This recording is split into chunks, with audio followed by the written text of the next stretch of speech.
ಇನ್ನು ಮುಂದೆ ನಿಮ್ಮ ನೆಚ್ಚಿನ ಧಾರಾವಾಹಿಗಳ ಫುಲ್ ಎಪಿಸೋಡ್ಗಳು ಸನ್ ನೆಕ್ಸ್ಟ್ ಆಪ್ನಲ್ಲಿ ಮಾತ್ರ. ಅರ್ಚಕ್ರೆ, ನೀವೇನಂತ ಹೇಳಿದ್ರಿ? ನನ್ನ ಮೊಮ್ಮಗಳು ಹೂವಿನ ಹಾಸಿಗೆ ಮೇಲೆ ನಡಿಬೇಕು ಅಂತ ತಾನೆ? ಇಲ್ಲಿ ನೋಡಿ, ಕಾಚಿನ ಜೂರು ಹಾಕಿದ್ದಾರೆ. ನನ್ನ ಮೊಮ್ಮಗಳಿಗೆ ಏನ್ ಮಾಡ್ಬೇಕು ಅಂತ ಇದ್ದೀರಾ ನೀವು? ಅವ್ರ ಜೀವ ತೆಗಿಬೇಕು ಅಂತಿದ್ದೀರಾ? ಅಯ್ಯೋ ಅಮ್ಮ, ನಾವ್ಯಾಕಮ್ಮ ಇಂತ ಏನ ಕೃತ್ಯ ಮಾಡೋಣ? ನಾವು ಬರೀ ಹೂ ಹಾಕಿದ್ದಷ್ಟೇ.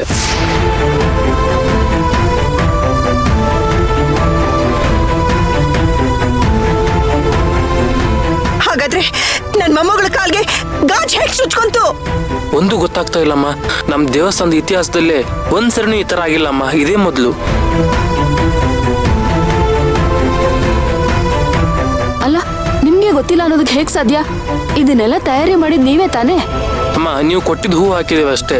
ನಿಮ್ಗೆ ಅಷ್ಟೊಂದು ಅನುಮಾನ ಇದ್ರೆ ನೀವು ಪೊಲೀಸ್ ಕಂಪ್ಲೇಂಟ್ ಕೊಡಿ, ಅದು ತನಿಖೆ ಆಗಲಿ.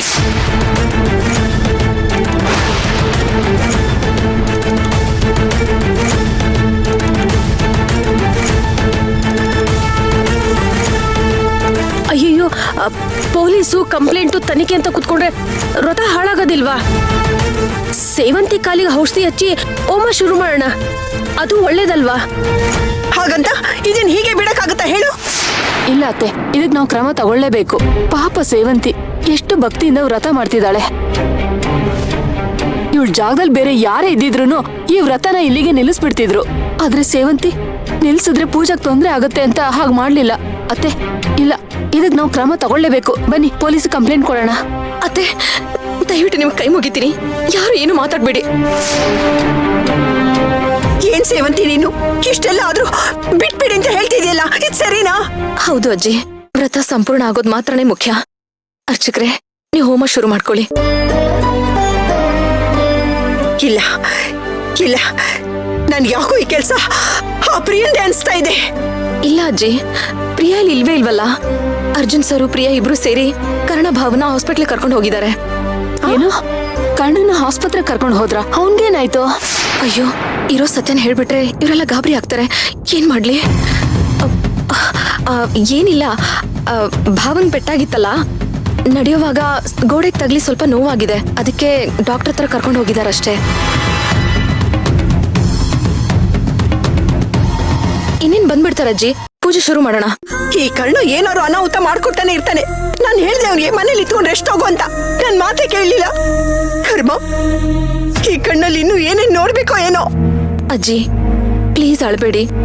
ನೋಡಿ, ಸಮಯ ಮೀರ್ ಹೋಗುತ್ತೆ. ಮೊದ್ಲು ನಾವು ಹೋಮಕ್ಕೆಲ್ಲ ತಯಾರಿ ಮಾಡ್ಕೊಳ್ಳೋಣ. ಸೇವಂತಿ ಹುಡುಗಾಟ ಆಡ್ತಿದ್ಯಾ ನೀನು? ನೋಡು ಎಷ್ಟು ರಕ್ತ ಬರ್ತಿದೆ. ಮೊದ್ಲು ಅರ್ಶನ ಹಚ್ಚಿ ಬಟ್ಟೆ ಕಟ್ತೀನಿ. ಸೊಸೆ, ನೀನೊಂದ್ ಕೆಲಸ ಮಾಡು, ನೀನ್ ಅರ್ಶನ ಹಾಕು, ನಾನು ಹೋಗಿ ಬಟ್ಟೆ ತಗೊಂಡ್ ಬರ್ತೀನಿ. ಸರಿ ಅತ್ತೆ, ಕೊಡು ಅರ್ಶನ ಕೊಡಿಲ್ಲ.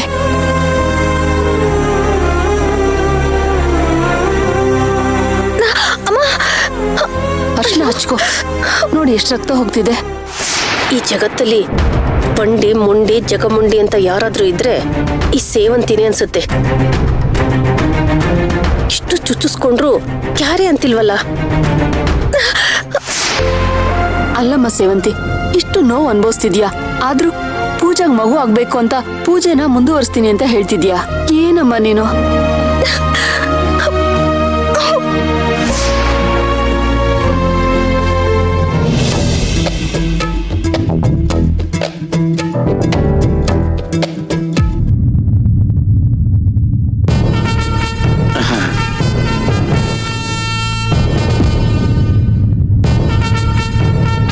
ತಿನ್ಬೋದೇನೋ?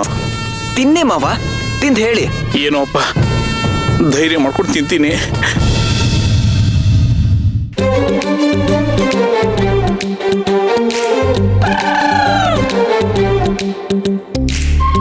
ಹೇಗಿದೆ ಮಾವ?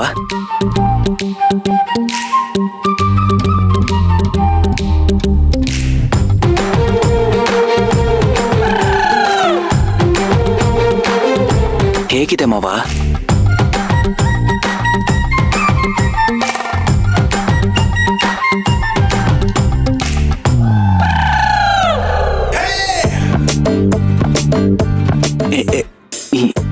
ಯಾಕೆ ಮಾವ, ಯಾವ್ದನ್ನು ಸರಿಯಾಗಿ ತಿಂತಿಲ್ಲ? ಚೆನ್ನಾಗಿಲ್ವಾ? ಲೇ, ಏನೋ ನೀನು, ಇದು ಅಡಿಗೆನೇನೋ? ನೀನ್ ಈ ತರ ಮಾಡ್ತೀನಿ ಅಂತ ನಾನು ಅನ್ಕೊಂಡಿರ್ಲಿಲ್ಲ. ಯಾಕೆ ಮಾವ ಅಷ್ಟೊಂದು ಕೆಟ್ಟದಾಗಿದ್ಯಾ? ಇಲ್ವೋ, ಸೂಪರ್ ಆಗಿದೆ. ನಿಜನ ಮಾವ? ಹೂ ಕಣೋ, ಒಂದಲ್ಲ ಎರಡಲ್ಲ ಇಷ್ಟು ಐಟಮ್ ಮಾಡಿದ್ಯಾ. ಇದರಲ್ಲಿ ಒಂದು ಫೇಲ್ ಇಲ್ಲ. 100ಕ್ಕೆ 100 ಮಾರ್ಕ್ಸ್ ಕಣೋ ನಿನ್ಗೆ. ರಿಯಲಿ? ಅಯ್ಯೋ, ರೀಲ್ ಬಿಡೋದಕ್ಕೆ ನಿಮ್ಮ ಅತ್ತೆ ಯಶೋಧ ಅಂದ್ಕೊಂಡ್ಯಾ? ನನಗೆಷ್ಟು ಖುಷಿ ಆಗ್ತಿದೆ ಅಂದ್ರೆ, ಇದು ನಮ್ಮ ಅಶ್ವಿನ. ನಿನ್ನನ್ನು ಎಳೆದು ಬಾಚಿ ತುಕ್ಕೊಳ್ಳೋಣ ಅನ್ಸುತ್ತೆ. ಅಳಿಯ ಅಂದ್ರೆ ಅಳಿಯ ಕಣ, ಬಾರ ಇಲ್ಲಿ. ಮಾವ ನಿಜ ಇಷ್ಟ ಆಯ್ತಾ ನಿಮ್ಗೆ? ಲೇ, ಇಷ್ಟೊತ್ತು ನೀನ್ ಅಡಿಗೆ ನೋಡಿ 4 ಮೈಲಿ ದೂರ ಹೋಗ್ಬೇಕು ಅಂದ್ಕೊಂಡಿದ್ದೆ. ಆದ್ರೆ ಈ ಟೇಸ್ಟ್ ನೋಡಿ ಯಾವ ಹೋಟ್ಲು ಕಮ್ಮಿ ಇಲ್ಲ ಅನ್ಸುತ್ತೆ ಕಣ.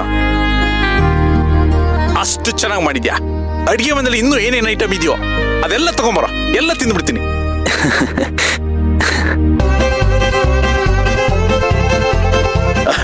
ಅದ್ಭುತ, ಅಮೋಘ. ನನಗೆ ಅಡಿಗೆಗೆ ಮೊದಲನೇ ರಿವ್ಯೂ ಸಿಕ್ತು. ನಾನು ಅನ್ಕೊಂಡಿರೋದನ್ನ ಸಾಧಿಸಕ್ಕೆ ಇಷ್ಟು ಸಾಕು.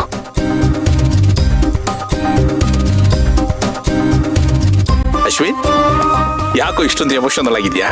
ಓಹೋ, ನಾನು ಹೊಗಳದೆ ಅಂತನಾ? ಇಲ್ಲ ಮಾವ, ಇದ್ರ ಮೇಲೆ ನನ್ನ ಜೀವನ ನಿಂತಿತ್ತು, ಅದಕ್ಕೆ.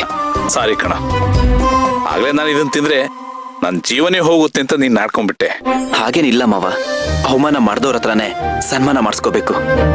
ಇದು ಮನುಷ್ಯನ್ ಛಲ. ಏನಂತೀರಾ? ಅವಮಾನ ಅಲ್ಲ ಕಣ, ಸುಮ್ನೆ ಕಾಲು ಎಳ್ದಿದ್ದು. ಮಾವ, ನೀವ್ ಏನೇ ಕಾಲೆಳಿರಿ ನಂಗೇನು ಬೇಜಾರಿಲ್ಲ. ನೀವ್ ಇದೆಲ್ಲ ಟೇಸ್ಟ್ ಮಾಡಿ ಸೂಪರ್ ಅಂದ್ಬಿಟ್ರಲ್ಲ, ನಂಗಷ್ಟು ಸಾಕು. ನೋಡಿ ಇವಾಗ ನಾನು ಏನ್ ಮಾಡ್ತೀನಿ ಅಂತ. ಏನ್ ಮಾಡ್ತೀಯೋ? ಹೇಳಲ್ಲ, ಮಾಡಿ ತೋರಿಸ್ತೀನಿ. ಸದ್ಯಕ್ಕೆ ನೀವೆಲ್ಲ ಖಾಲಿ ಮಾಡಿ. ನೀನ್ ಹೇಳ್ದೆ ಇದ್ರೆ ನಾನು ತಿಂತೀನಿ ಕಣೋ. ಹಾಗಿದೆ ಕಣೋ ಈ ಟೇಸ್ಟ್. ಎಷ್ಟು ಟೇಸ್ಟಿಯಾಗಿ ಮಾಡಿದ್ಯೋ, ಸೂಪರ್ ಕಣ. ನನಗೆ ಗಾಡಿ ತರಬೇಕು, ವಿನೋದ್ ಅವರಿಗೆ ಅಡಿಗೆ ಮಾಡಿ ಹಾಕ್ಬೇಕು.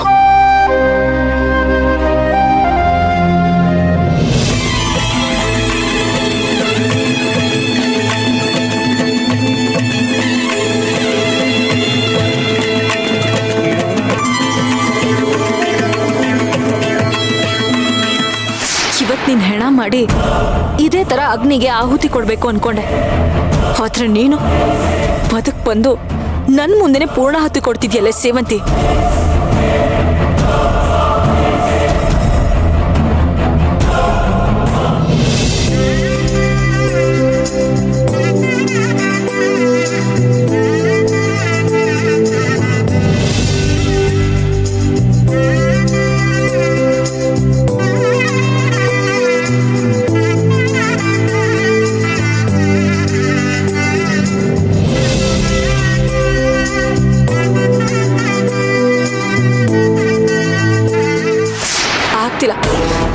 ನಿನ್ನ ಈ ಗೆಲುವನ್ನ ನೋಡಿ ನನ್ನ ಕೈಲಿ ತಡ್ಕೊಳಕ್ ಆಗ್ತಿಲ್ಲ.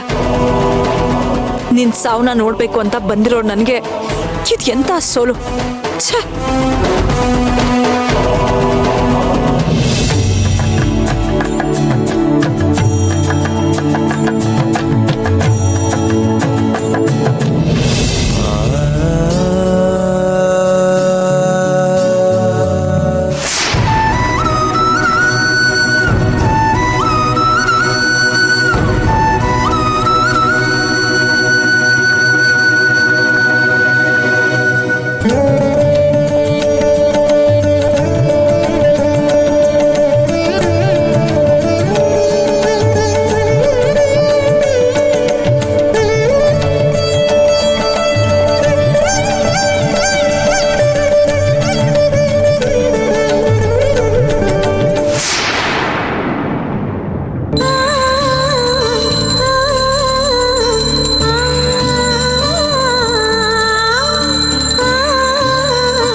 ಸೇವಂತಿ. ಇನ್ನೂ ಅದೆಷ್ಟು ಸತಿ ಹೀಗೆ ತಪ್ಪಿಸ್ಕೊಳ್ತೀಯ ಅಂತ. ಈ ಮನೆನ ನನ್ನಿಂದ ಅದ್ ಹೇಗ್ ಕಾಪಾಡ್ತೀಯೋ ಅಂತ.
ಪೂರ್ಣಾಹುತಿ ಯಾಕಪ್ಪ ಪೂರ್ಣಾಹುತಿನ ಮಾಡಬೇಕು ಅಂತಂದ್ರೆ ಎಲ್ಲ ದೇವರು ಕೂಡ ನಾವು ಇವತ್ತಿನ ದಿವಸ ಏನು ಪೂಜೆ ಮಾಡಿದ್ದೀವಿ ಎಲ್ಲ ದೇವರು ಕೂಡ ಆಹ್ವಾನ ಮಾಡಿರ್ತೀವಿ. ಆದರೆ ಒಂದು ಎಲ್ಲ ದೇವರು ಕೂಡ ಪ್ರಸಾದನ ಮಾಡ್ಸಕ್ ಆಗೋದಿಲ್ಲ. ಆದರೆ ಏನಪ್ಪಾ ಅಂತಂದ್ರೆ ನಾವು ಅಗ್ನಿದೇವನ ಮೂಲಕ ಎಲ್ಲ ದೇವರು ಕೂಡ ನಾವು ಪ್ರಸಾದವನ್ನ ಮಾಡಿಸ್ಬೋದು ಅಂತ ಹೇಳಿ.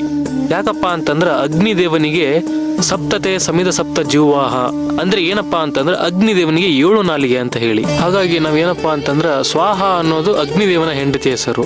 ನಾವು ಯಾವ ದೇವರ ಹೆಸರನ್ನ ಹೇಳಿ ಸ್ವಾಹ ಅಂತ ಹೇಳಿ ಹಾಕ್ತಿವಿ, ಆ ಯಾವ ದೇವರಿಗೆ ತಲುಪಿಸುವಂತ ಕಾರ್ಯವನ್ನ ಯಾರು ಮಾಡ್ತಾರಪ್ಪ ಅಂತಂದ್ರ ಅಗ್ನಿದೇವ ಮಾಡ್ತಾನೆ. ಹಾಗಾಗಿ ಏನಪ್ಪಾ ಅಂತಂದ್ರೆ ಇವಾಗ ನಿಮ್ಮ ಮನೆಯಲ್ಲಾಗ್ಲಿ ಅಥವಾ ಊರಲ್ಲಾಗ್ಲಿ ಯಾರಾದ್ರೂ ಒಂದು ಒಳ್ಳೆಯ ಕಾರ್ಯವನ್ನು ಮಾಡಿದಾಗ ಅವ್ರಿಗೆ ನಾವ್ ಏನ್ ಮಾಡ್ತೀವಿ, ಒಂದು ಸನ್ಮಾನ ಅಂತ ಹೇಳಿ ಮಾಡ್ತೀವಿ. ಅದೇ ರೀತಿಯಾಗಿ ಇವತ್ತಿನ ದಿವಸ ಏನಪ್ಪಾ ಅಂತಂದ್ರ ಒಂದು ಅಗ್ನಿದೇವನಿಗೆ ಒಂದು ಸನ್ಮಾನ ಕಾರ್ಯಕ್ರಮ ಅಂತ ಹೇಳಿ.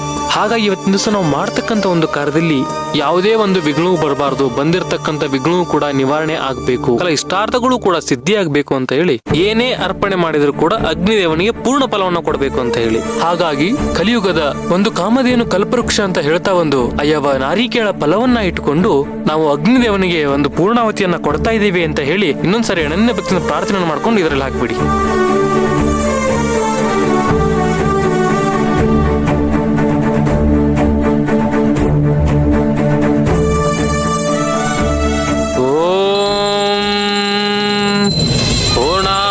ಮುತ್ತಮಾಂ ಜುಹೋತಿ ಓಂ ಪೂರ್ಣಾಹುತಿ ಮುತ್ತಮಾಂ ಜುಹೋತಿ ಸರ್ವಂ ವೈ ಪೂರ್ಣಾಹುತಿ ಪೂರ್ಣಾಹುತಿ ಮುಹೂರ್ತ ಸುಮುಹೂರ್ತ ಸ್ಥಿತಿನ ಗೃಹಂತು.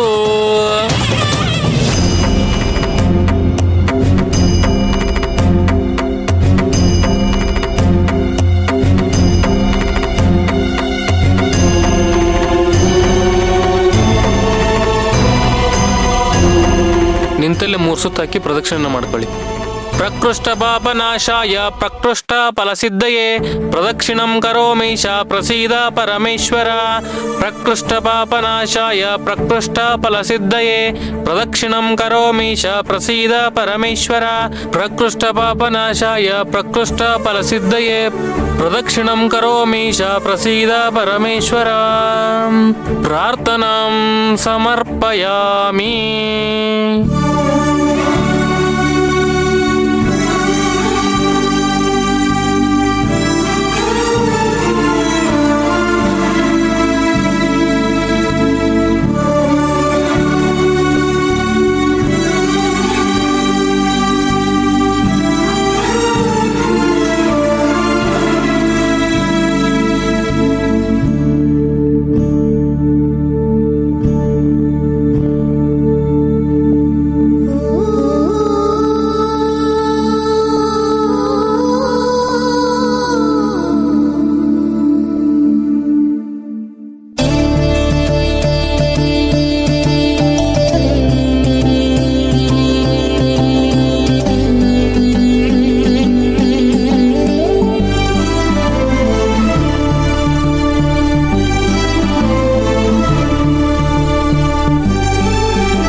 ಯಾರು ಹೂವಲ್ ಗಾಜಿನ ಪೀಸಿಟ್ಟಿದ್ದು? ಇಷ್ಟು ಜನ ಇದ್ದಾರೆ, ಯಾರಾದ್ರೂ ಒಬ್ರು ನೋಡ್ಕೊಳ್ಬೋದಿತ್ತಲ್ವಾ? ಹೀಗಾಗತ್ತೆ ಅಂತ ನಮ್ಗೇನ್ ಗೊತ್ತಿತ್ತು? ಸೇವಂತಿ ಕಣ್ಣಲ್ಲಿ ನೀರ್ ನೋಡಿದ್ವಿ, ಆದ್ರೆ ಅವಳು ಗೋಮುಖಕುಂಡಕ್ಕೆ ಅಗ್ನಿಸ್ಪರ್ಶ ಆಗೋವರೆಗೂ ಅವಳು ನಮ್ಮ ಹತ್ರ ಏನೂ ಹೇಳಲೇ ಇಲ್ಲ.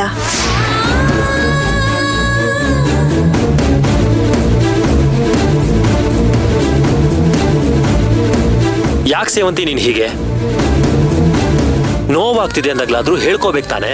ಸರ್, ಹೇಳ್ಕೊಂಡಿದ್ರೆ ನೀವೆಲ್ಲರೂ ಸೇರಿ ವ್ರತ ಮಾಡೋದನ್ನ ನಿಲ್ಲಿಸ್ಬಿಡ್ತಾ ಇದ್ರಿ. ಆವಾಗ ಅದರಿಂದ ಪೂಜೆಗೆ ತಾನೇ ತೊಂದರೆ ಆಗ್ತಾ ಇದ್ದಿದ್ದು. ಅದಕ್ಕೆ ನಾನು ಹೇಳ್ಕೊಳ್ಳಿಲ್ಲ.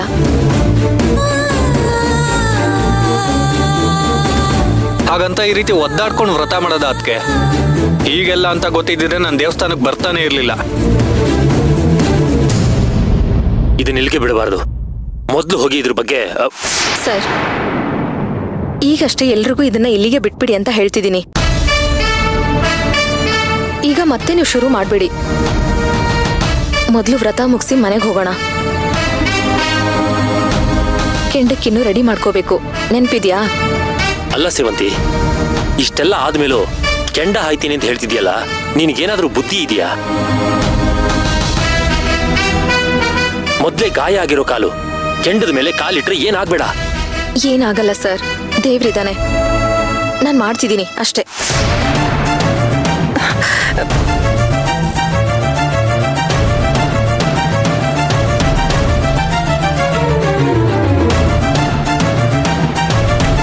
ಮೊಂಡಾಟ ಮಾಡಬೇಡ ಸೇವಂತಿ.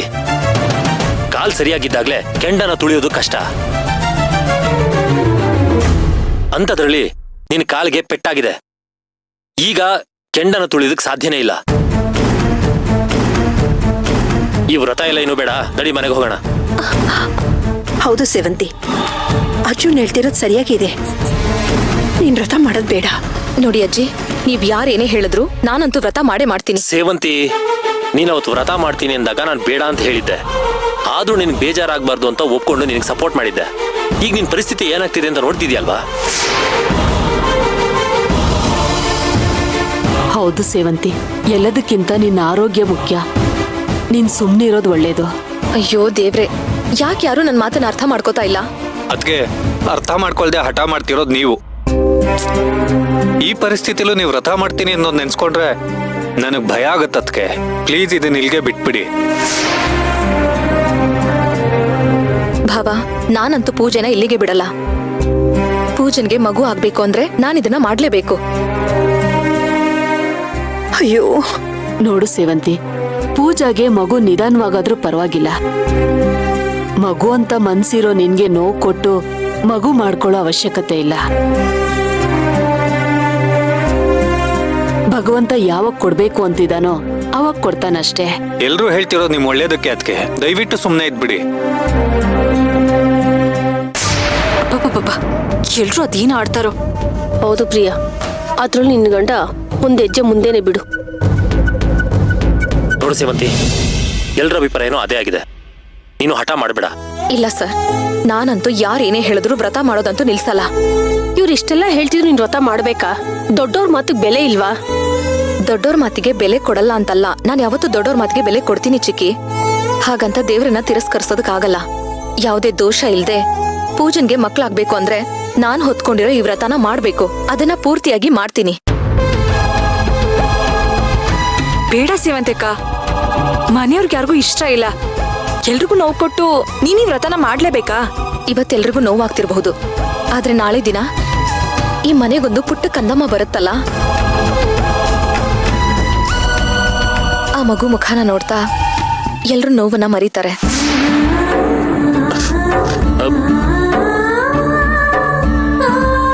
ಇವತ್ತಿನ ನೋವು ನಾಳಿನ ಖುಷಿಗೆ ಕಾರಣ ಆಗತ್ತೆ.